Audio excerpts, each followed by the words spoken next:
Assalamualaikum warahmatullahi wabarakatuh. Alhamdulillahi rabbil alamin.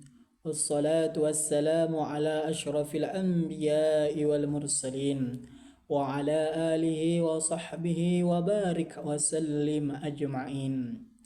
Allahumma salli ala Sayyidina Muhammad wa ala ali Sayyidina Muhammad. Amma ba'd. Puji serta syukur kita kehadirat Allah Subhanahu wa taala yang telah memberikan kita nikmat dan hidayahnya, sehingga dengan nikmat yang Allah berikan kepada kita, kita masih bisa melaksanakan rutinitas harian kita sebagaimana mestinya, dengan selalu melapaskan kalimat tahmid alhamdulillahi rabbil alamin.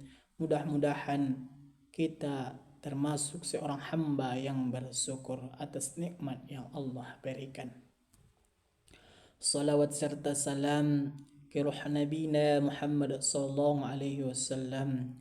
Allahumma salli ala Sayyidina Muhammad wa ala ali Sayyidina Muhammad. Mudah-mudahan dengan lafaz salawat yang kita panjatkan, kita termasuk umat Nabi Muhammad sallallahu alaihi wasallam dan umat beliau yang mendapatkan syafaat nanti di hari kelak nantinya. Kaum muslimin dan muslimat dimanapun berada, Allah Subhanahu wa ta'ala berfirman, Inna akramakum indallahi atqakum. Sesungguhnya orang yang paling mulia di antara kalian, yaitu antara manusia, di sisi Allah adalah orang yang paling bertakwa. Allah Subhanahu wa ta'ala menyebutkan ciri-ciri orang yang bertakwa dalam Quran surah Al-Baqarah ayat ketiga dan keempat. Bismillahirrahmanirrahim. Alladzina yu'minuna bil ghaib wa yuqimuna as-salah wa mimma razaqnahum yunfikun. Walladzina yu'minuna bima unzila ilaika وما أنزل من قبلك وبالآخرة هم يوقنون. Dari dua ayat di atas, Allah Subhanahu wa ta'ala menyebutkan 4 ciri-ciri orang yang bertakwa. Yang pertama yaitu orang yang percaya tentang hal-hal yang gaib, yaitu orang yang percaya akan adanya Allah Subhanahu wa ta'ala, orang yang percaya tentang akan terjadinya hari kiamat, orang yang percaya akan adanya alam kubur, orang yang percaya akan adanya surga dan neraka. Sehingga kita sebagai umat muslim diwajibkan untuk percaya tentang hal-hal yang gaib. Yang kedua yaitu orang yang mendirikan salat, di mana sama-sama kita ketahui kaum muslimin dan muslimat bahwa salat merupakan ibadah yang khusus Nabi Muhammad SAW jemput ketika malam Isra wal Mi'raj. Lain halnya dengan perintah yang lain, cukup Allah turunkan wahyu, cukup Allah perintahkan, maka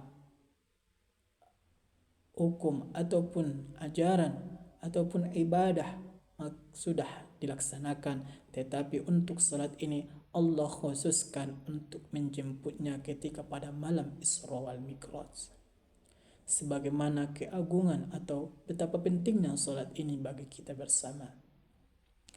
Yang ketiga yaitu orang yang menginfakkan sebagian rezeki yang Allah berikan kepadanya, yaitu kita sebagai muslim menginfakkan, mensedekahkan sebagian harta yang Allah berikan kepada kita, kepada mereka yang membutuhkan, fakir miskin, anak yatim, sehingga dengan bantuan uluran tangan kita mempermudah mereka menjalani kehidupannya.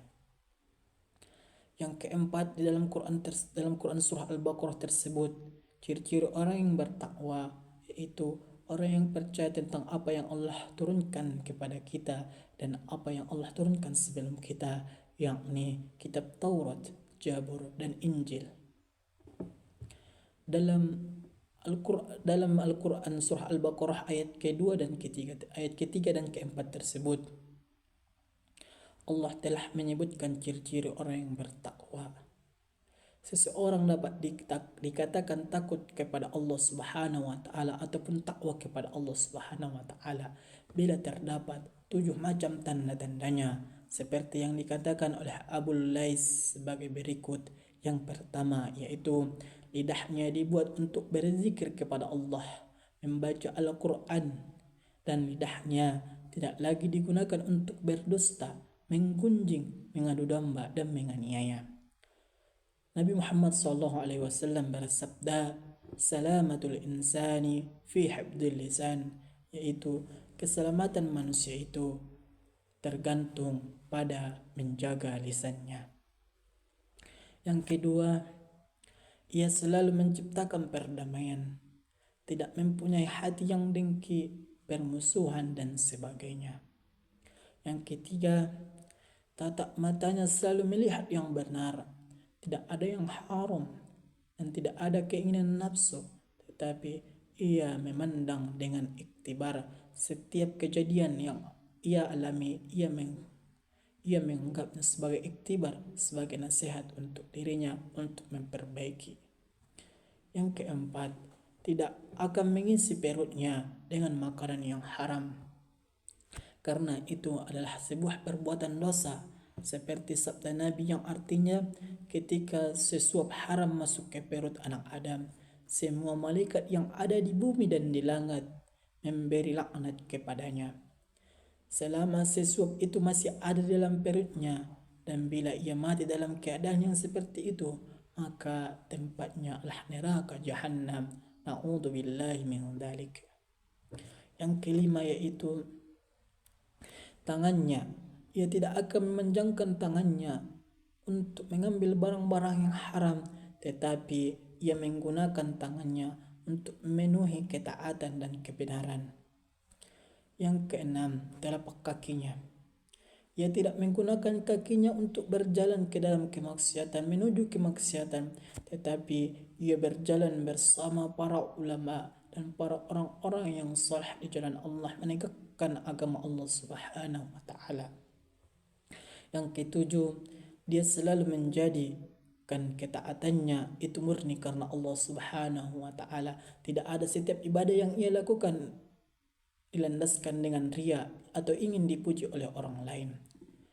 Kaum muslimin dan muslimat dimanapun berada, meskipun amalan-amalan yang seperti itu sangat berat sekali, tetapi bagi orang-orang yang benar mengharapkan kebahagiaan yang abadi di dunia dan akhirat, seberat apapun amalan itu bukan menjadi masalah, walaupun harus merangkak sedikit demi sedikit.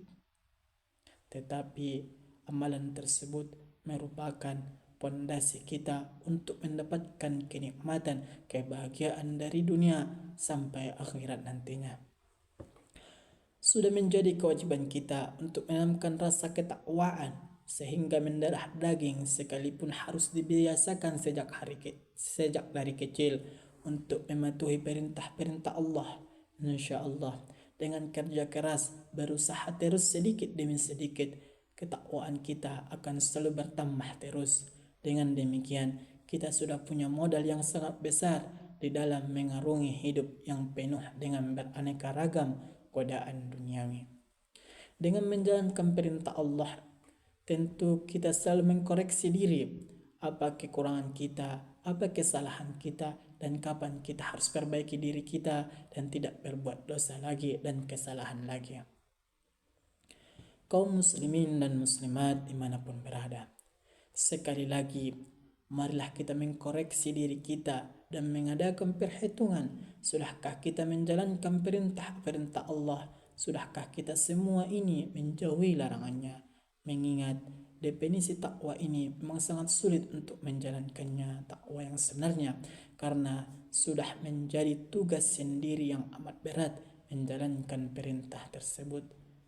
Belum lagi harus menjauhi semua larangan. Untuk itu kita harus selalu meningkatkan ketakwaan kita kepada Allah Subhanahu wa taala, di samping harus selalu memohon agar hati kita selalu diberikan ketenangan dan keistiqomahan. Mungkin cukup sekianlah nasihat ataupun ceramah ataupun pelajaran yang saya dapat sampaikan kepada kaum muslimin dan muslimat tentang pentingnya ketakwaan. Kesimpulannya ialah ketika kita ingin berbuat kemaksiatan, maka kita harus kembali mengingat akan adanya malaikat yang selalu mencatat amal baik dan amal buruk kita, sehingga dengan kita mengingat Allah ataupun mengingat para malaikat yang berada bersama kita, sehingga kita meninggalkan segala larangan-larangan Allah, kemaksiatan-kemaksiatan Allah, dan selalu mengkoreksi diri kita, memperbaiki diri kita untuk menjalankan ataupun untuk menjadi diri yang paling baik dari hari kemarin menjadi hari ini, bukan malah sebaliknya, hari kemarin lebih baik daripada hari sekarang. Sehingga dengan ketakwaan yang telah kita upayakan tersebut, kita menjadi seorang hamba yang dimuliakan oleh Allah Subhanahu wa taala dan mendapatkan kenikmatan atau kebahagiaan dari dunia sampai hari kiamat nantinya, dan sampai juga mendapatkan surganya Allah Subhanahu wa taala, di mana kita sebagai umat manusia selalu ingin atau senantiasa berdoa untuk Allah masukkan ke dalam surganya. Sebagaimana dalam setiap doa kita ulang-ulangi, Rabbana atina fid dunya hasanah wa fil akhirati hasanah wa qina adzabannar. Kita selalu memohon untuk kebahagiaan kita dari dunia sampai hari kelak nantinya atau hari kiamat. Mudah-mudahan dengan kultum ataupun ceramah yang singkat ini menggugah hati kita untuk selalu membenahi diri kita, membenahi ketakwaan kita kepada Allah Subhanahu wa taala. Mungkin cukup sekian. Wassalamualaikum warahmatullahi wabarakatuh.